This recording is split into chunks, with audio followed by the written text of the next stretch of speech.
Have you ever caught yourself thinking, "I'll never be rich," or "money is the root of all evil," or maybe "I'm just not good with money"? If any of these sound familiar, you're not alone. These are what we call limiting beliefs about money, and they're more than just passing thoughts. They are deep-seated ideas that quietly sabotage our financial success, holding us back from the wealth and abundance we deserve. But here's the good news: these beliefs are not permanent. You can change them.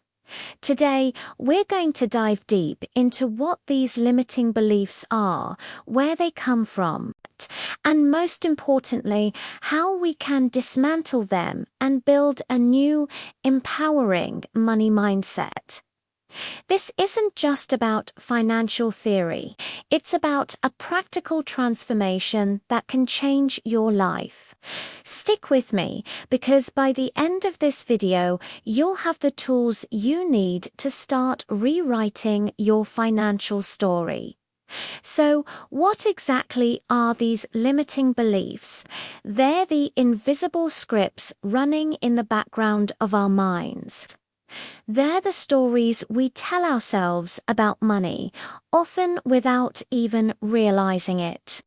These stories shape our feelings, our decisions, and our actions around wealth. A common one is the idea that wealthy people are greedy or unethical. If you subconsciously believe this, you might sabotage your own success to avoid becoming one of those people. You might shy away from a promotion, underprice your services, or feel guilty when you do have money. Another powerful limiting belief is the scarcity mindset. This is the feeling that there's never enough to go around.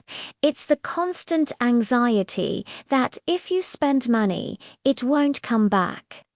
Living in scarcity mode keeps you in a state of fear. You might hoard money, afraid to invest in yourself or your business, which, ironically, is what you need to do to grow your wealth.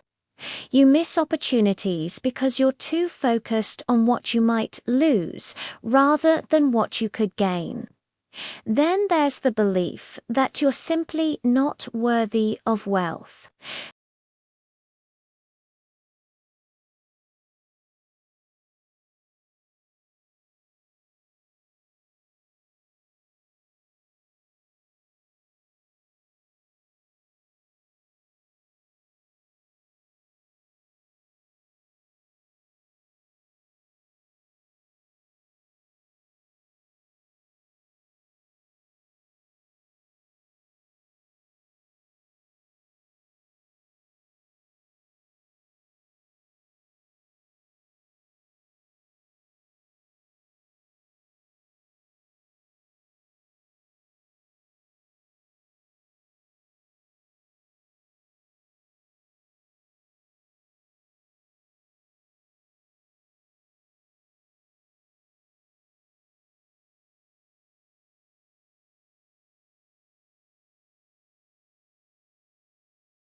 And that financial security is for other people, not for you. Our culture and media also play a huge role. Think about how rich people are often portrayed in movies as villains, unhappy or morally corrupt. This narrative reinforces the idea that wealth comes at a high moral cost. We absorb these messages and they become part of our belief system, making us subconsciously wary of accumulating wealth. It's a subtle form of conditioning that keeps us playing small. Okay, enough about the problem.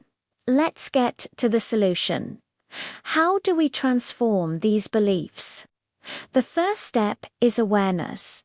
You cannot change what you do not acknowledge. So, I want you to become a detective of your own thoughts.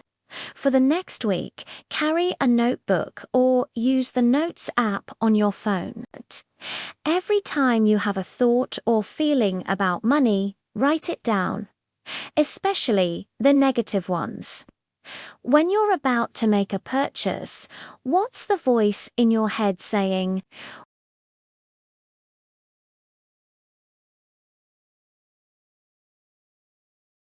Don't judge the thoughts, just observe and record them. This exercise is incredibly powerful because it brings the subconscious into the conscious.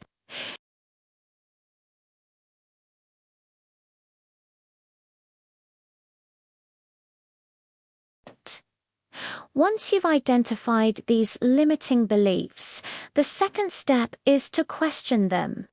Don't just accept them as truth. Challenge them. Ask yourself, is this belief really true?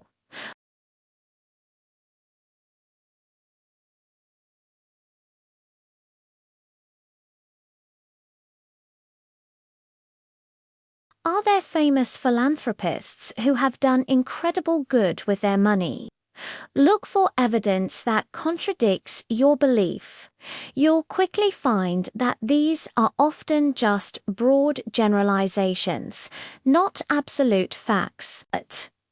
By questioning them, you start to poke holes in their logic and weaken their hold on you.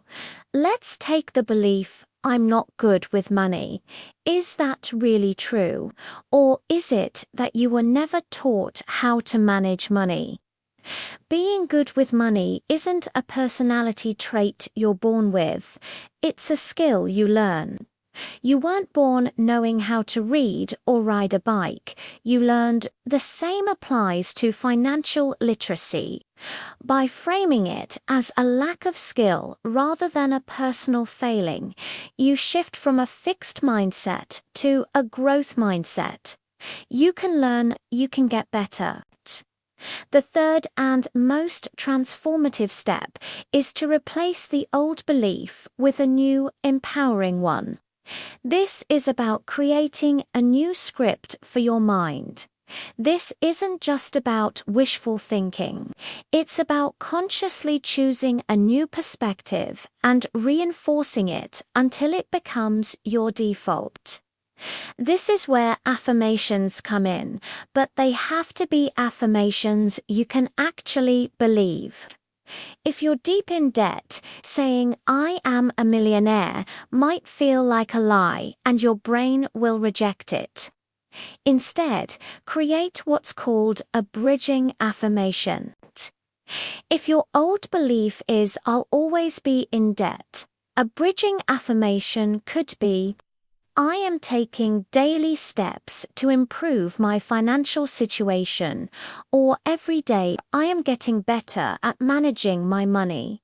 These statements are believable and action-oriented. Write them down. Say them out loud every morning and every evening. Put them on sticky notes on your mirror, your computer, your dashboard. You need to saturate your mind with these new, positive messages. You're literally reprogramming your brain. So let's recap the process. First, identify your limiting beliefs by paying close attention to your thoughts. Second, question and challenge the validity of these beliefs. And third, replace them with new, empowering beliefs and reinforce them daily. Let me give you a personal example. I used to have a huge limiting belief that you had to work incredibly hard to the point of burnout to make good money.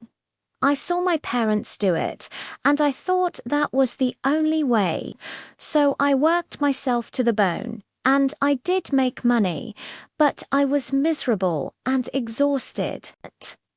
My awareness moment came when I was too tired to enjoy the fruits of my labor. I questioned that belief. Is it true that I have to sacrifice my health and happiness for wealth? I started looking for examples of people who were successful and also had balanced, joyful lives, and I found them. My new replacement belief became, I can create wealth with ease and joy.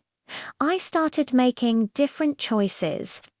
I started delegating, prioritizing rest, and working smarter, not harder. And guess what?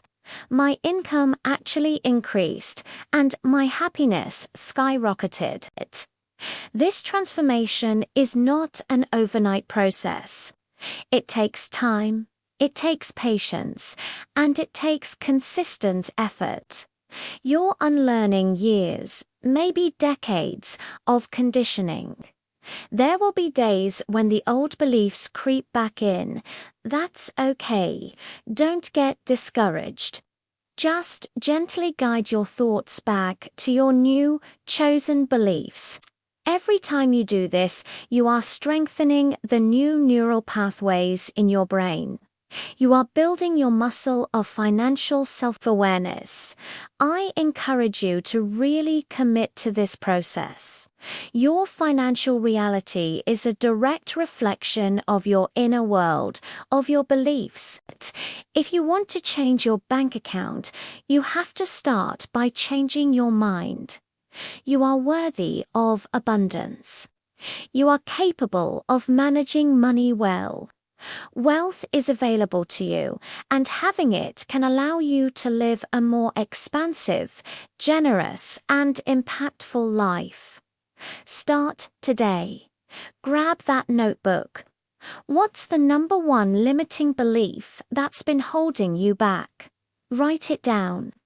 Now, what's a new empowering belief you can choose to adopt instead? Share it in the comments below. Declaring it publicly is a powerful step in making it real. Let's support each other in this journey. Thank you so much for watching. If you found this video helpful, please give it a thumbs up and subscribe to the channel for more content on building a life of financial freedom and purpose. Together, we can break free from our limiting beliefs and build the wealthy lives we truly desire. See you in the next video.